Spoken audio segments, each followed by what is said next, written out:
നമസ്കാരം. 1957 ആദ്യത്തെ തെരഞ്ഞെടുപ്പ് നടക്കുന്നത്. ആദ്യത്തെ തെരഞ്ഞെടുപ്പിൽ CH കണാരനാണ് സ്ഥാനാർത്ഥി. അന്ന് CPM ഇല്ല, CPI-യുടെ.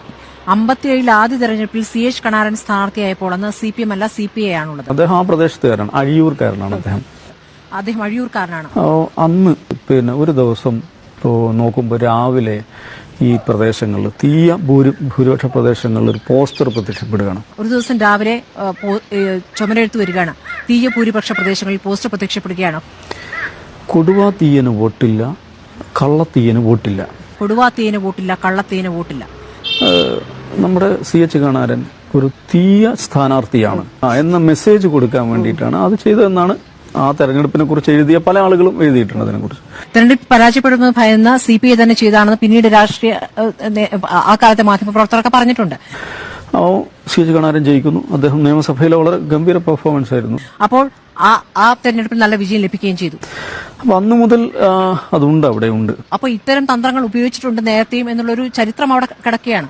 മാർച്ച് 11 അജീഷ് കൈതക്കൽ എന്ന് പറഞ്ഞിട്ടൊരു ഹാൻഡിൽ DYFIയുടെ മുൻ സംസ്ഥാന കമ്മിറ്റി അംഗമാണ്, പേരാമ്പ്രക്കാരാണ്.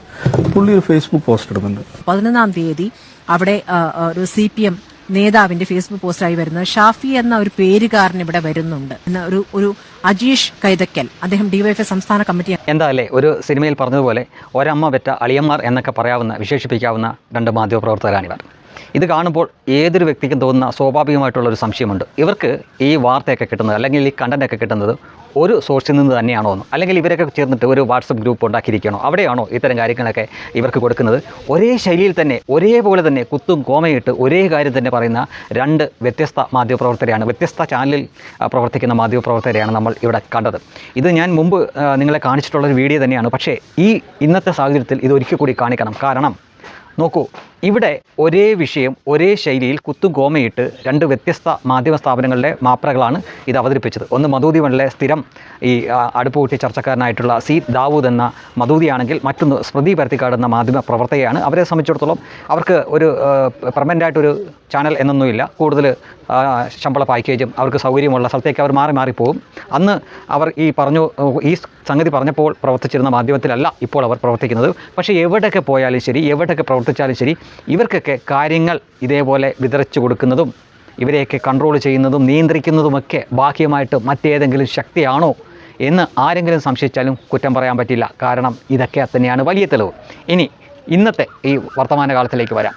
നമുക്കറിയാം 2-3 ദിവസമായിട്ട്, യഥാർത്ഥത്തിൽ 2-3 ദിവസമല്ല, ആഴ്ചകൾക്ക് മേളിലായി മഹാരാഷ്ട്രയിലെ നാസിക്കിൽ വളരെ പേരുകേട്ട TCS അഥവാ ടാറ്റ കൺസൾട്ടൻസി സർവീസ് എന്ന പ്രശസ്തമായിട്ടുള്ള സ്ഥാപനത്തിൽ കോർപ്പറേറ്റ് ജിഹാദ് നടന്നു കഴിഞ്ഞിരുന്നു. നിരവധി സ്ത്രീകളാണ്, അത് പ്രത്യേകിച്ച് ഹിന്ദു യുവതികളാണ് ഇരയാക്കപ്പെട്ടത്. അറസ്റ്റ് ചെയ്തതെല്ലാം സമാധാന മതക്കാരായിട്ടുള്ള ആളുകളെയാണ് അറസ്റ്റ് ചെയ്തത്. ഇത് ദേശീയ മാധ്യമങ്ങളെല്ലാം വാർത്തയാക്കിയിട്ടും ഇവിടുത്തെ ഒരൊറ്റ മാപ്ര പോലും ഇത് വാർത്തയായിട്ട് കൊടുക്കുകയുണ്ടായില്ല.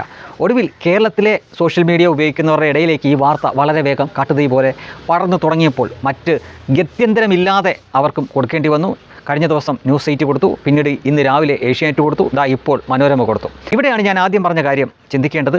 ഇവരോട് ഏത് വാർത്ത കൊടുക്കണം, ഏത് വാർത്ത കൊടുക്കരുത് എന്നൊക്കെ കൺട്രോൾ ചെയ്യാൻ, ഇവരെയൊക്കെ ഭരിക്കാൻ ഇവരുടെയൊക്കെ ഈ നിലവിലുള്ള ശമ്പളം കൊടുക്കുന്ന ഓണർമാരല്ലാതെ അതിന് പുറത്താരെങ്കിലും ഉണ്ടോ എന്ന് സംശയിക്കേണ്ടിയിരിക്കുന്നു. അല്ലെങ്കിൽ പിന്നെ എങ്ങനെയാണ് ഒരേപോലെ ജനമൊഴിച്ച് ബാക്കിയുള്ള മാധ്യമങ്ങളിലെല്ലാം ഒരേപോലെ ഈ വാർത്ത തമസ്കരിക്കുകയും എന്നാൽ ഇത് കൊടുത്തു തുടങ്ങിയപ്പോൾ ഒന്നിനു പുറകെ ഒന്നായിട്ട് മറ്റുള്ളവർ കൊടുത്തു തുടങ്ങുകയും ചെയ്യുന്നു?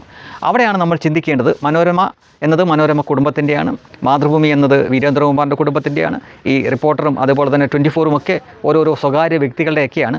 ഇവരൊക്കെയാണ് അവരുടെ സ്റ്റാഫുകൾക്ക് ശമ്പളവും മറ്റുമൊക്കെ കൊടുക്കുന്നത്. പക്ഷേ ഇവരെയും കൂടി നിയന്ത്രിക്കാൻ, അല്ലെങ്കിൽ ഇവർക്കും കൂടി ഭയഭക്തി ബഹുമാനത്തോടെ കുനിഞ്ഞു നിൽക്കുന്ന ഇവരെക്കാൾ വലിയ മറ്റേതെങ്കിലും യജമാനന്മാർ പുറത്തുണ്ടോ എന്നാണ് സംശയിക്കേണ്ടിയിരിക്കുന്നത്.